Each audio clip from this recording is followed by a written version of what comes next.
are people putting rocks in your pack? Do you have friends like Derek who shove their food trash into your water bottle sleeves? Then the pack key fob is the right solution for you. Make sure nobody else's hands, gear, or rocks sneak through zippers or into hydration sleeves by keeping your pack locked up. Just click the lock button, listen for the beep beep sound, and your pack will be closed for business. When it's locked, no trail villain will cause you harm anymore. Check it out at backpackingblisters.com. Beep, beep, beep, beep, beep, beep, everybody. This is Derek, and with me today is the only man to backcountry fish using his own dental floss and chunks of chili mac with beef as bait, Carl Mandrioli. Welcome to Season 7, Backpacking Blisters Podcast. Everybody, thank you for joining us. We really appreciate it. With me today is Derek Somerville. He's a man that's so strong mentally, physically, and emotionally that he uses bear spray to season his meat. That's right.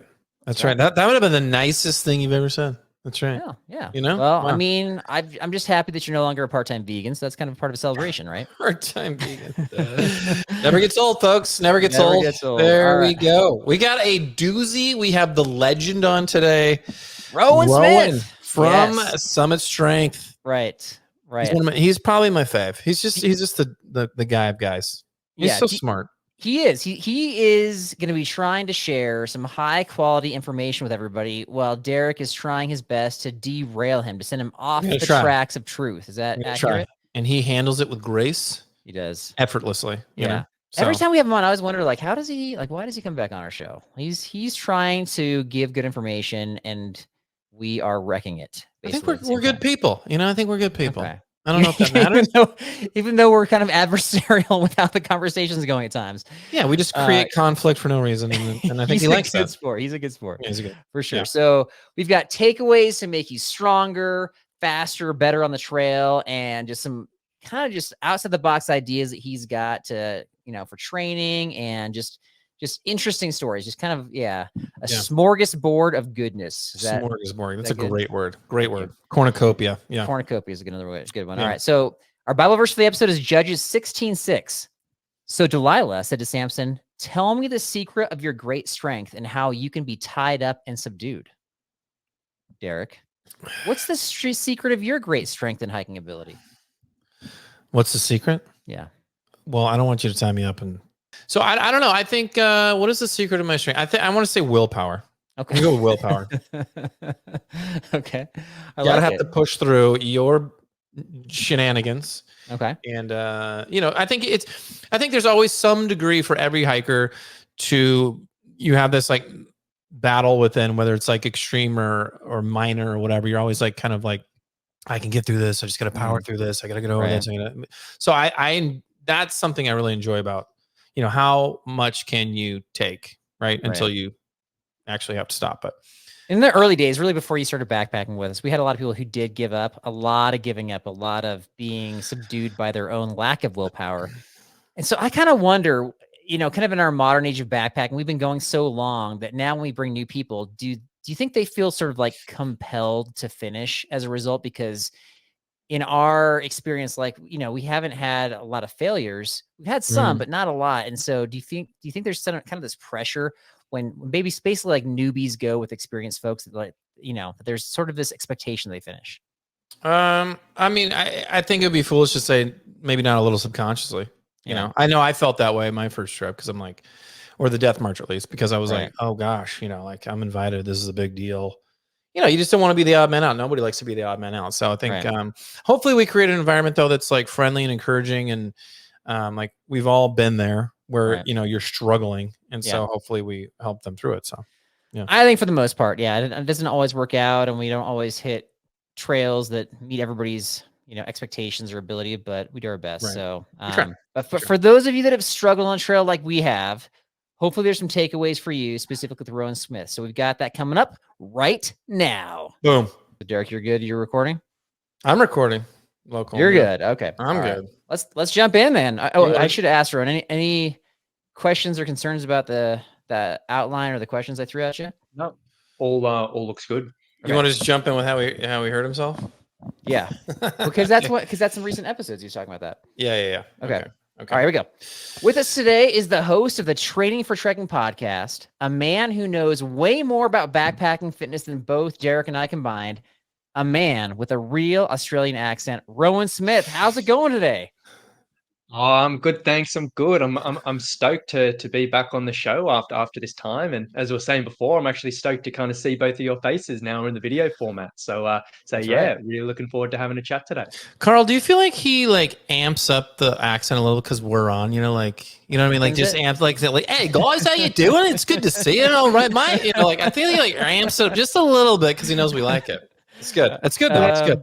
Yeah, It's funny. I don't think so. I think you were trying to just have an excuse to share your It doesn't fake Australian accent. look, Rowan. It doesn't sound fake. I believe you're really in Australia. It's totally cool. Well, that's good. No, yeah. I have been told that before. My accent kind of comes in and out depending on the people I talk to. So you're not the first one. Carl's comes and goes. His American one. So It does. It does. Well, let's jump into it. Let's in some recent episodes you hurt yourself. Let's talk about the injury here. How did you hurt yourself, and how are you doing now, and what's going on? Yeah, so this is an interesting one, and this is a kind of the last episode I guess I'd done on the podcast where I was kind of in like crisis mode where I just sort of really was not in a good way, and I was like, you know what, I'm going to try this kind of negative energy into a podcast because they're going to be super relevant. So before I sort of say exactly what I did, I'll sort of say that like the reason I was talking about this is because it was just a situation that I hear from my hikers all the time. And this time I was on the kind of other end of it, in the sense a lot of people I work with, like they are hikers, backpackers, mountaineers who do have injury issues like knee pain, foot pain, back pain, whatever it may be. And a lot of people come to us and they're like, look, I'm training for this big trip. I have this issue. We kind of want to like work around it. And one of the things that always happens in any type of pain or injury journey, there's ups, there's downs, there's flare ups, and this and that. And every single week, I'm helping hikers who are like 4 weeks out from the trip. They've been training, they've been doing all this stuff. All of a sudden, their knee sort of flares up on the trip and they freak out. They get in this absolute crazy spot because they're like, you know what, I've been training for this massive thing I've been dreaming about for ages. All of a sudden, my knee's flaring up out of nowhere. It hasn't happened in months. This trip's over and this and that. We go into this absolute spiral. So my job is like always saying, look, you know what, it's fine. We're going to do what we can, settle it, get back together. We can work around it and get you where you need to be. And 99% of the time, that's what we do. And it's absolutely fine. But in this situation, for me, I was on the other end of it. I was in the middle of the freak out and I was like, oh my gosh, this sucks. And what actually happened was a little bit different to, I guess, the hiking context. But recently, for myself, being a trainer, one of the things that most trainers go through is they just get bored of their own training because I've been doing the same thing for so many years. And I just need a bit of a change. And I was like, you know what, what's something completely different to anything I've ever done? Completely different to hiking, completely different to traditional training. And I was like, you know what, I'm going to actually pick up some martial arts. So I've been doing there you go. I've been doing a bit of cool stuff, and I suck at it, but I've been doing it. And basically, I've signed up in this thing where I basically do 20 weeks of this program, and it ends up being an official fight at the end, which is like, you know what, again, completely different to what I've done. But I was like, yeah, awesome. And then, basically what happened is one day we were doing wrestling and I suck at wrestling. I'm not very good. And I just hurt my arm and I came out of the gym and I was like, oh my gosh, I feel like I've torn my bicep off the bone. I'm terrible. I was driving home and I was like, I feel awful. I was like, in that point where I was like, I need to get home and get painkillers into me. I need to get some ice onto it. And in my head, I was like, you know what? I've been training for 12 weeks, 13, 14 weeks for this thing. And now this has happened and I'm not going to be ready. Like this journey's over. I put so much time and dedication to this.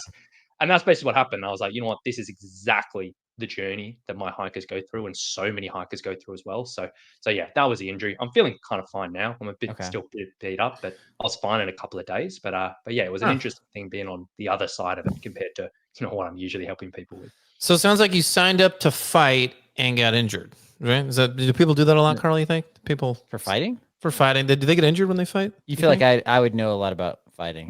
That's true. You don't fight. I have seen the documentary called Here Comes the Boom with Kevin James, where he was a high school science teacher. And 100% accurate. Yeah. Yeah. Then he basically like beat a professional MMA guy. Is that where you're headed, Rowan? Yeah, that's true. Yeah. Of course. Of course. That's that makes sense. Okay. Scenario for you. So you obviously you didn't get hurt, while out training like on the trail or anything.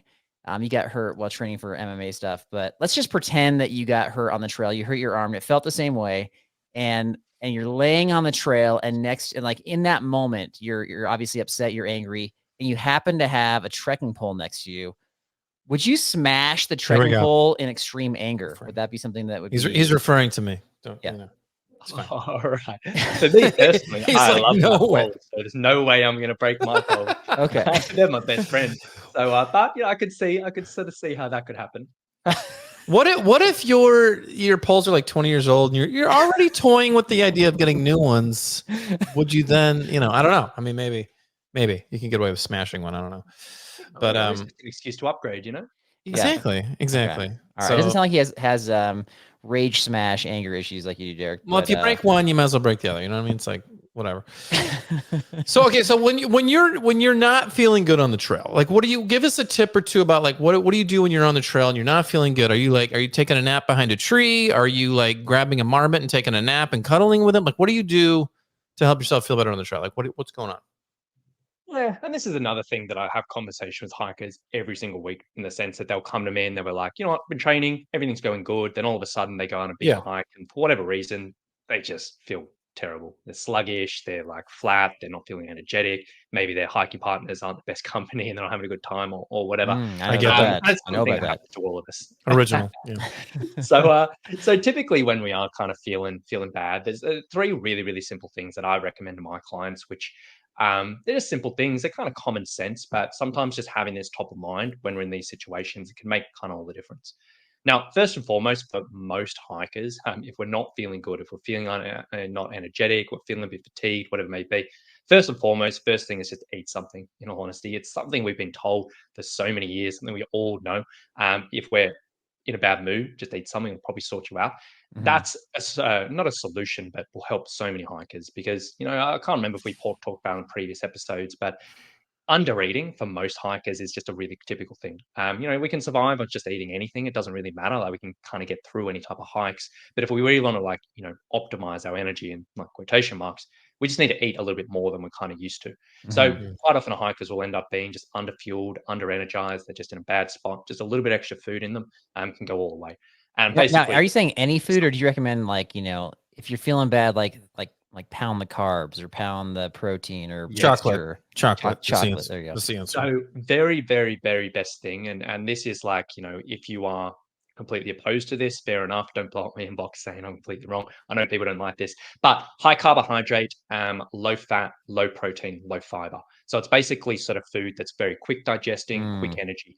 It's kind of the opposite of what we consider healthy eating. So chocolate, as Derek said, lollies, pretzels, crackers, piece of fruit, whatever it may be. Just that's something that's just going to be quickly digested, not sit in your stomach, and that itself can just pull us out really, really easily. So that's first tip that I always sort of say. The second thing is if you're not feeling kind of amazing is, typically just sort of pulling back your pace. I don't know how many times I have this conversation with hikers. Again, it's kind of common sense, but a lot of us just really hesitant to do it when we're out with other people. And we end up sort of hiking other people's pace. That can kind of drag us along. We end up getting a little bit tired and this and that. But if you're not feeling amazing, just pulling your pace back compared to what your normal pace is, just slightly slower. That in itself makes all the difference. And it just reduces your energy output, just makes us feel a bit more in control. Sometimes we obviously need to have a conversation with our hiking crew around that, which can be difficult to approach sometimes because, very rarely we want to admit that we're knackered or not feeling amazing. Right. But that in itself. Do you have anybody hiking at such a slow pace, such as Derek, that if they slow it any more, they might be going backwards? That doesn't really happen. Okay, all the time. I think pace is hard for us because people usually schedule their flights home the same day, so we have to make sure we get back. When there's a hard stop on a hike, that's so true. We're not slowing our pace because we had a flight to make. That's happened multiple times. That's fine. Yeah. All right. So number 2, slow your pace, slow your roll, kind of understand. Get a snack. Yeah, eat a snack is number 1. Okay. Yeah, I like it. All right. And then number 3, again, super simple. And again, something you've probably heard a million times before, but it's good to have top of mind, is just taking 2 minutes, 3 minutes, whatever it may be, just to do some really, really intentional breathing. Doesn't have to be a fancy like breathing technique, doesn't have to be anything, but literally just taking a couple of minutes where you're not moving, just have some big breaths in, big breaths out, just kind of reset. That in itself can just do all the difference in regards to mental clarity of like how we're feeling, resetting that mood, whatever it may be, just slowing down the heart rate a little bit, just like kind of getting us back in the zone. And again, it's common sense. We've done this in so many times in our life when we're stressed and this and that. But actually applying that in the trail in that moment, it can just go a long way. So I feel like, yeah. I was gonna say I love that idea because I'll sometimes try that on the trail. I'll do the breathing, but then I'll also like couple it with like stretching or something, and just like take a couple minutes and like stretch it out. Carl likes to take his backpack off immediately, so he's doing that a lot during the trail. So, I think stretching, breathing is a good way to reset mentally, at least for me. I don't know, so I love that idea. It's good. Mr. Miyagi says, "In through nose, out through mouth." Do you subscribe to that philosophy? Yeah, I like that personally. I don't know, like, how much science is in, like, breathing science is a funny thing if you ever looked into it. People saying some crazy stuff, but practicality, I love it. Like, it just feels good, settles me down. So yeah, I agree with Mr. Miyagi. Who wouldn't? I mean, who wouldn't really? Who wouldn't? Okay. And so what we've been doing is we kind of are cycling our questions through with Rowan here, kind of tracking some of his recent episodes. He's giving us little portions of them, hoping to maybe entice to check out his awesome podcast. And so he's got these, I don't know, these very bite-sized episodes with helpful tips. And so we're just kind of cycling through a few of them. So in one of your episodes, it was like your elements of fitness. You're referencing endurance, strength, power, aerobic fitness, mobility. And so having all these different elements of fitness to kind of maximize your time out on the trail. So my question is, which of those is most commonly ignored? And then can you tell us the risk of ignoring that? So I think on that, like when we're breaking down those things, probably the number one that's most commonly ignored, and I'll preface by saying it's not a big deal, is the power, because it's not super relevant for hikers. I think I said in that episode, like going to it, it can be beneficial, but it's not something we really need to focus on. But basically, when we're coming into relevance for hiking, probably the one that is most ignored or most overlooked is the strength. In the sense that strength just has so many benefits, and a lot of hikers will sort of say, "Hey, I'm doing some type of strengthening or some type of strength training," but maybe the way they're going about things is a little bit more towards the endurance training.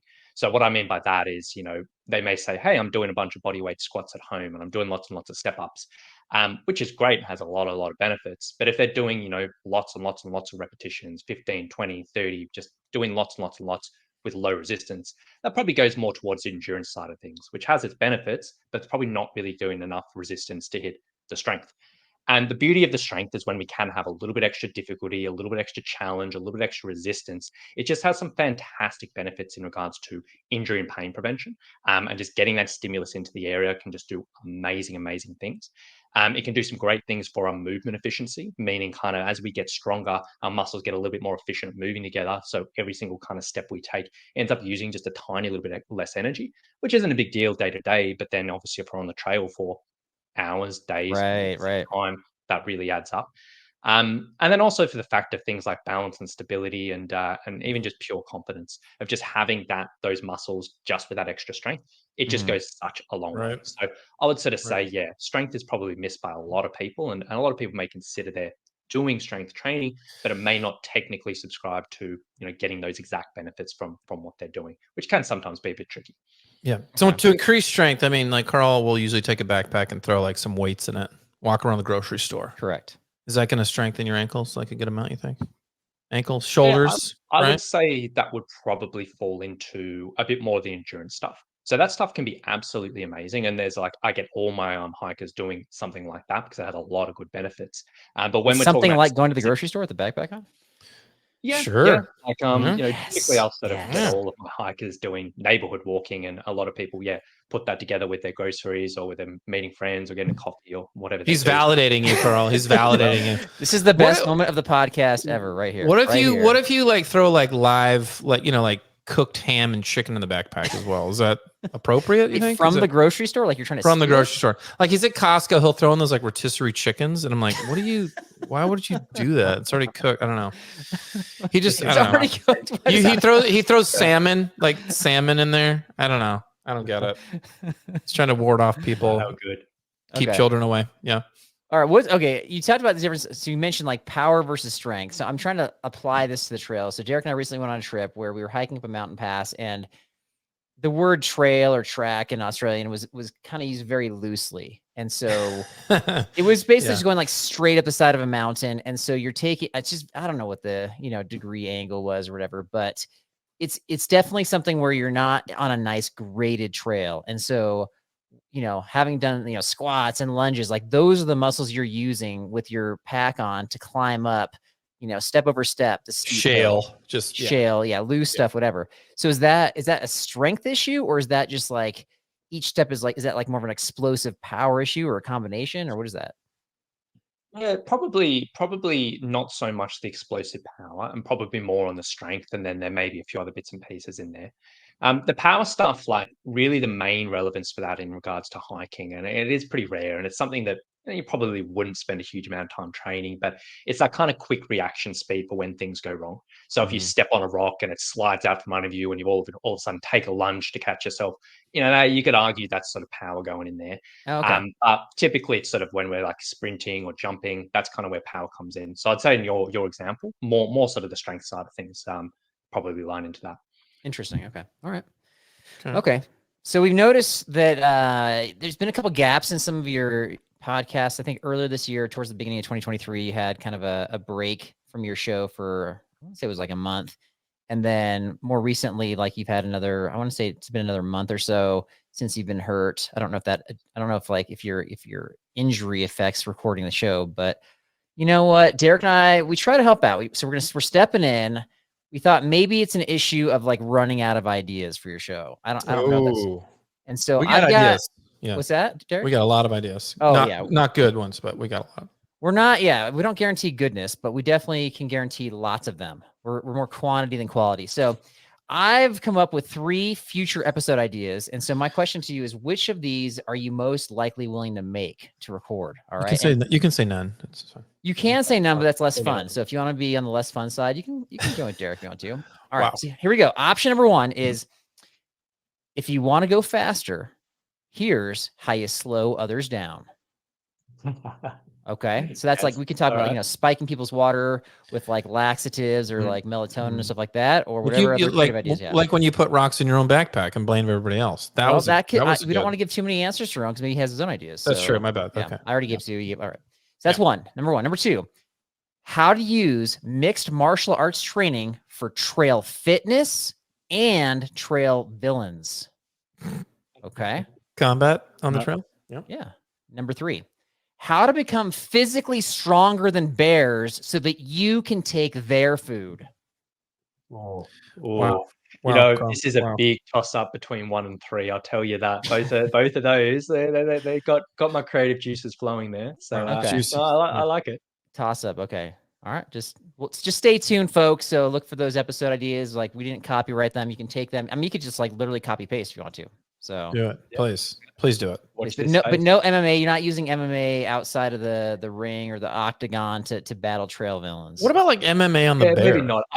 The concept of trail villains over in Australia just fills us with kind of dread. So I even going down in that episode, I wouldn't want to even explore that subject. I mean, what of villains? Okay. Yeah, I was gonna say, what if you like MMA not the bear? So much a lot of villains. We've got I'm sure everyone they've got the old stories of the serial guys who used to pick people up on the trail and that. I'm like, I want to talk about that. That freaks me out. Oh, I don't even mean like serious, I mean like for my local trails, it's mountain bikers or trail villains. I've had a mountain biker literally try to pick a fight with me while he's violating the rules. So that's a common trail villain, and I'm not going to get sucked in, Derek. So do you wish you had MMA training like Rowan and you could tap out the biker?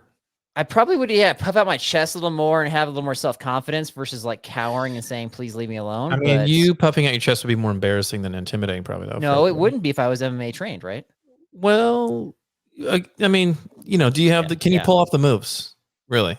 You get a lot of injuries, feet, shoulders, back, Yeah. Let's circle back to MMA real quick, Ron. So you were training and then you got hurt. So do we have kind of some sort of like a conclusion on that story, or did you Who did you punch, and how hard was it? Yeah, right. No one, just the air. That's my typical. He tried to tap out the air. The conclusion of that was pretty much the same story that all my clients go through, in the sense that I freaked out for 24 hours and I was like, you know what, I'm going to just let things settle, do the right things, let myself recover. And in 48 hours, I was fine. Okay. So it was just gone from that absolute spiral of like, oh my gosh, this is over. I'm in pain. This is no good. But then just taking a step back, doing the right things, letting things settle, giving a little bit of love and a bit of TLC. And then, I was fine after that. So it wasn't so much of an injury, but I thought it was game ending, but Right. it was just a freak out. So you got a little emotional, a little dramatic. Carl, what can you give him some input on? You do that a lot, so I don't know if there's any way you can help him guide him. I wonder if there's a battle. Are you having like a sparring match, or like is there any scenario where you're gonna walk out to some sort of like entrance music? First of all, before he answers, they don't call it a battle in MMA. What do they call it? Spar, right? Okay. Is it a spar? I said sparring match. Stop it. This Okay. is okay. Continue. Stop what? Stop saying. In answer to your question, Carl, yes. Yeah. There will be a walking out to music, getting in the octagon, that whole thing with a fight name and all of that. Like, there's a whole event coming up. It's so funny. Do you have a nickname? Do you have like a fighting name? Not yet. I'm still gonna figure that one out. So Trail Beast. Hey, for those of you that are willing to respond on social media or on YouTube, please suggest a fighting name for Rowan, and we'll pass it on to him if he doesn't check himself. But can Derek and I guess your walkout music, and you can tell us who's the closest one? Oh, you already have it? Oh, good. No, but I'll tell you what's closer in my thoughts, at least. Okay. All right. Derek, what you got? What kind is it? This girl is on fire? What? Huh? This girl is on fire. Right? They wouldn't see it coming. They would not see that coming. Trail Beast Rowan. I don't know. That's what came to your mind at first. That was the first thing that came to your mind right there. I don't know how they do it in Australia, but it's more fun, and that sounds like fun. I mean, you got classics like "Eye of the Tiger." That's so cliche, dude. I'm just throwing out. What's your thought? What do you think he's got it? That's not my thought. I'm just saying there's classics. You got the Thunderstruck by AC/DC. What is it? Jack Johnson Better Together? Jack Johnson Better Together? Is that what he's doing? Mind if I share, or you want to just keep on? Please. Okay. You two, one? What are we doing? Okay, I don't think Derek wants to hear from me. I think Derek wants to keep guessing. All right, what else you got, Derek? Where the Streets Have No Name? I don't know. That'd be kind of sweet. Let's see. Britney Spears? Let's see. Britney Spears. How is that any worse than what I said? I'm trying to think. Maybe like a theme song from an old TV show. How about, I'm going to go with the A-Team theme song. Dun, dun, dun, dun. Okay, that's fair. Dun, dun. Yeah. Get around that. I'll be honest. Okay. I think he might just do "Oops, I Did It Again" and call it a day. Okay. That's Britney Spears. All right. Yeah. All right. All right, Derek, what you got? I mean, I gave you like 10. What do you want me to say? More song ideas? No. Next question. Okay. All right, next question. So tell us, we're talking about what's coming up in Summit Strength and the Training for Trekking podcast. Like, give us the plug of what's coming up and where we can find you and all that fun stuff. Yeah, absolutely. So yeah, as you mentioned before, the podcast itself, there's been a couple of little hiatuses this year. Just sometimes I lose a little bit of the gift of the gab. I've got all these ideas and I sit down to record and I try to record an episode like 10 times. I'm like, it's just not coming out. So podcast, bit hit and miss at the moment, but we'll see how we go. But for Summit Strength, some really, really exciting things in regards to, our online personal training for hikers. We're always looking at sort of expanding our offerings and doing what we're doing. It's been really cool this year. We've kind of been like building out our education series. So we've always put a big emphasis into education around, nutrition and recovery and all of this stuff for our clients. But this year we've added some cool things in. We've got a mental strength and mindset expert who's been doing some cool talks around certain things on that. We've added in some extra like deeper science modules, which people are kind of getting into a little bit. We've even got like a women's health module, which you've got an expert doing some great things on that as well that's coming out. So yeah, some really exciting things coming out with Summit Strength.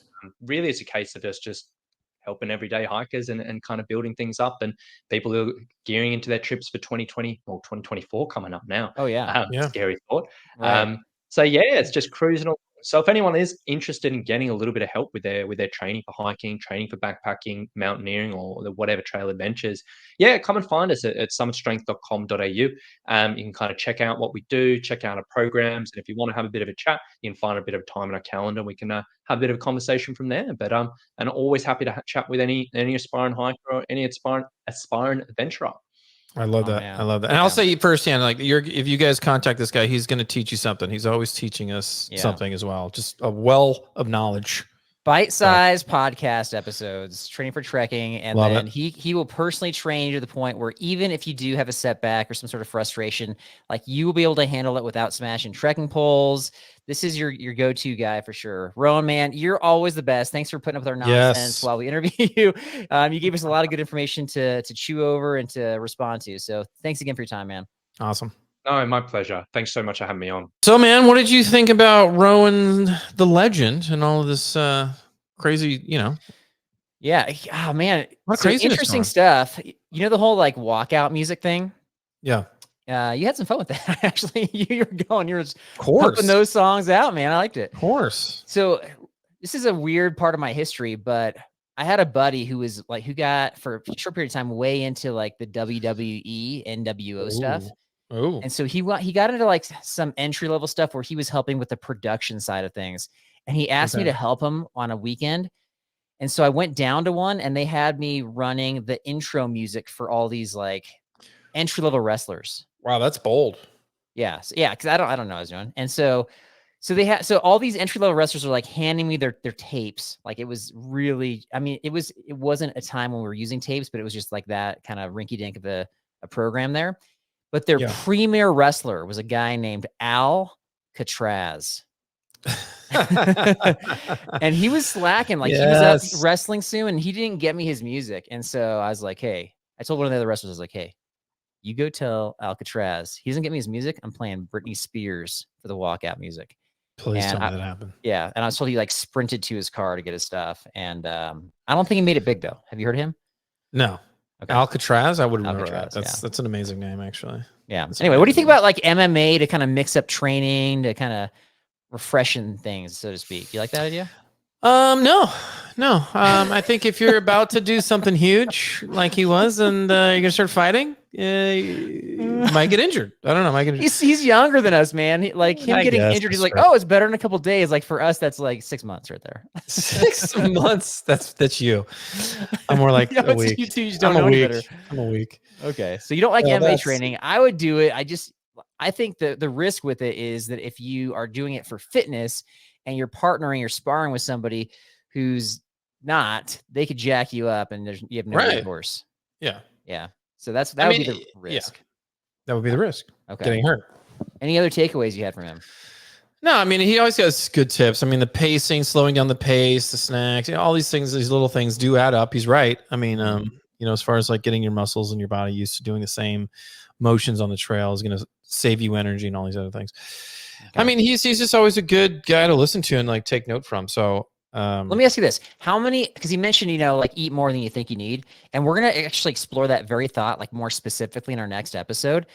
If you had to predict, so days like we had on our last trip, which were tougher days, higher, more elevation gain, this and that, how many calories do you think a guy like you should have per day? You had to guess, like ballpark it. For me. Yeah.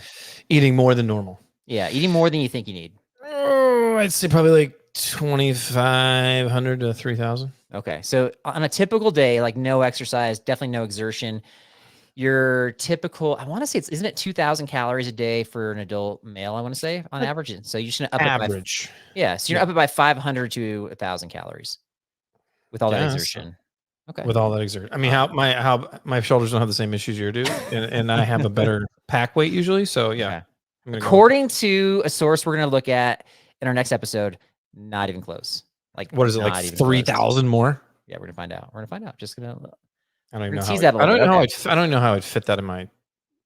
That's the conversation we're gonna have because there's some shocking information here that we're gonna have. But again, Ron, we appreciate you. Thank you so much for partnering with our podcast. He's always a great guest and he always puts up with us. So Do you have trivia this time? We got trivia. We got health on the trail trivia. We got history trivia. We got a little bit of everything today. A little potpourri trivia. Yeah, get the for health. Carl. How does the history relate? Well, you gotta know where you come from, so you know where you're going, Carl. Potpourri trivia. How does that relate coming to up this next. episode? How does that relate? Potpourri trivia coming up. Right for this. We got some stuff for you here. I think you're gonna do okay on this. Okay. I think you're gonna pass this. You have proven me wrong many a time. All right. So here we go. Number one. Okay, so I checked on a website called, according to, I think it was the Cleveland Clinic, a health clinic. There are 9 benefits of hiking. I'm not going to tell you what they are, but I want you to see if you can name 3 of those on the list. The benefits of hiking outdoors. How is it going to physically improve or help you in your life? I don't know how general or how specific I've got to go here. Like obviously physical fitness is going to be a common one. Is that too general? I mean, give me a little bit more than that. Give me a little specific, yeah. Okay, it's going to increase your aerobic capacity. Aerobic capacity. Yeah. Okay, that's okay. I don't know how this is. This is very vague right now. Think about what you're doing outside. How is this going to help you? What's it going to help in your body? Like, what are you improving here, Carl? Aerobic capacity. It's gonna improve your mood. It's gonna improve your. So just being outside and being out in God's creation is going to allow you to basically, not be as depressed or that's one skulking around like Derek does in the house. Skulking. So, skulking. Skulking. Okay. But aerobic capacity is not one. So physical fitness, it's going to strengthen your muscles, your trail muscles, your joints, your muscles and bones. That is correct.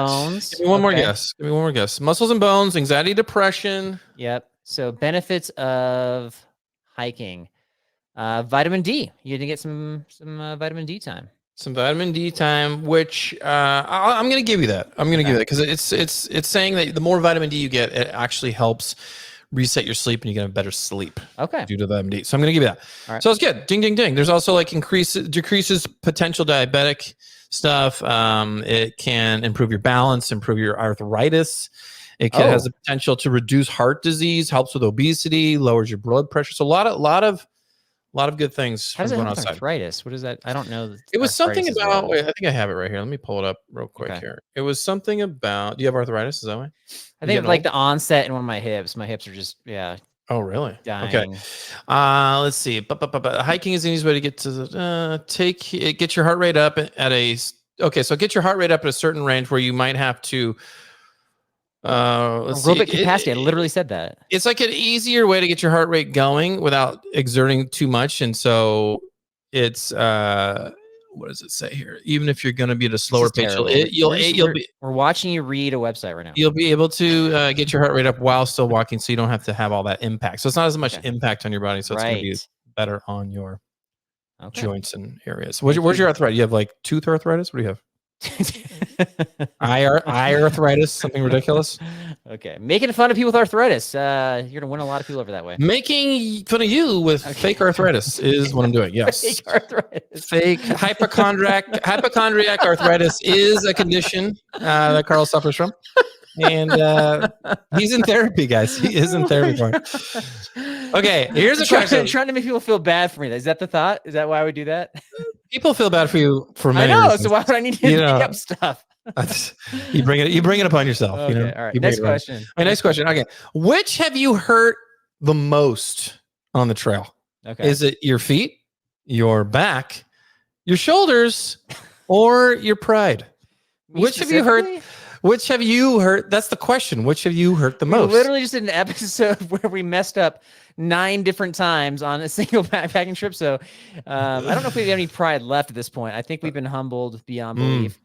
So feet? I mean, there's so many different ways you can hurt your feet. Plantar fasciitis. But which have you hurt the most? My feet. Yeah.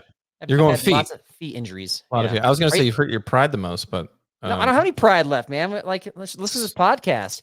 Did you have a lot left to lose or what? Zero. We got zero pride. It was gone along. Okay, so that's your claim. All right. My answer was pride because I think you just keep it. But I'll give you foot. I'll give you foot because you do have a lot of foot issues. I do. And then you don't tell me about them until after the trip. Strangely, not stink foot like you do. So that's one thing. That's not a thing. But stink foot. You don't think people's feet are stinky? Stink foot, is that a medical term? No, but it's just a Exactly. Thank you. foot. Moving on. What is the earliest known? You're 2 for 2 Thank you. ish. 2 for 2 ish. What is the earliest known date of people hiking for fun? Okay, I'm going to give you some options. This is hard. This is a hard one. Okay, is it in the years 1400 to 1500, 15 to 16, 16 to 17, 1750 to 18, or was it yesterday? Trying to think. I know in Back to the Future they were shocked when Marty McFly was going to run for fun. That's a good gauge. That's 1800s, probably historically accurate. So was it 1800s? Was that one of them? It was 1750 to 1800. I'll go that one. You go on that one? Yeah, just because of Back to the Future. Incorrect. It was 1500 to 1600. Okay. How did I miss that one? I have no idea. No idea. Fair question. Fair question. Okay. Fair question. All right, you got 2.5-ish out of 3. I'm going to give it to you. Okay. Well done. Thank you. Well done. Thank What do you you got? Any tidbits? What do we got today? We got a couple. Tidbits? Okay, so we got a reaction. That's a reaction to kind of like, I think it was the last episode where we were kind of talking about Ranger Annie. And we had Chris comment about how he's had multiple Ranger encounters. One of the Grand Canyon, who was talking to, so basically there was a sign that said like where a water source typically is, they have like, faucets or fountains somewhere at the bottom. There were signs basically saying that water source was shut off, so he couldn't get it. But he had a ranger saying, no, actually it's still turned on. Right. So let me ask you, Derek, what do you do in that situation? Do you believe the ranger or the sign? Oh God. I don't know. I mean, in our experience, I think I'm going to go.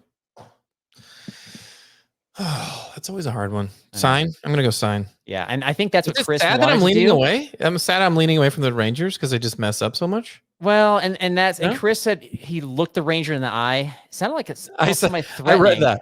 I read that. Yeah. And so, so the ranger was actually correct there.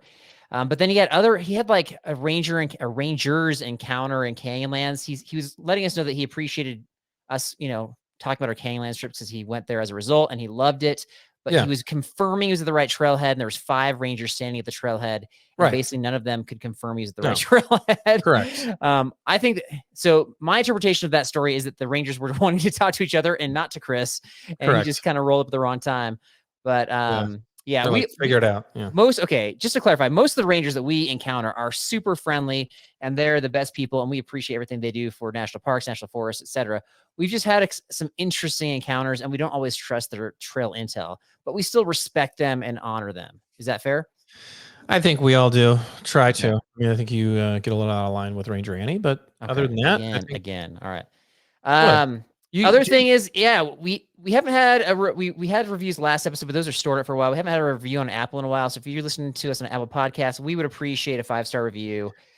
And check out Patreon. We got a couple saucy episodes coming out that I think you will be very interested in. Some bonus episodes. One was out actually last week, and then we just keep pumping out bonus episodes every month, and they add free episodes every week. Not to mention, the other stuff as well. Just jump on the Apple, throw down a quick review, a funny quip, whatever.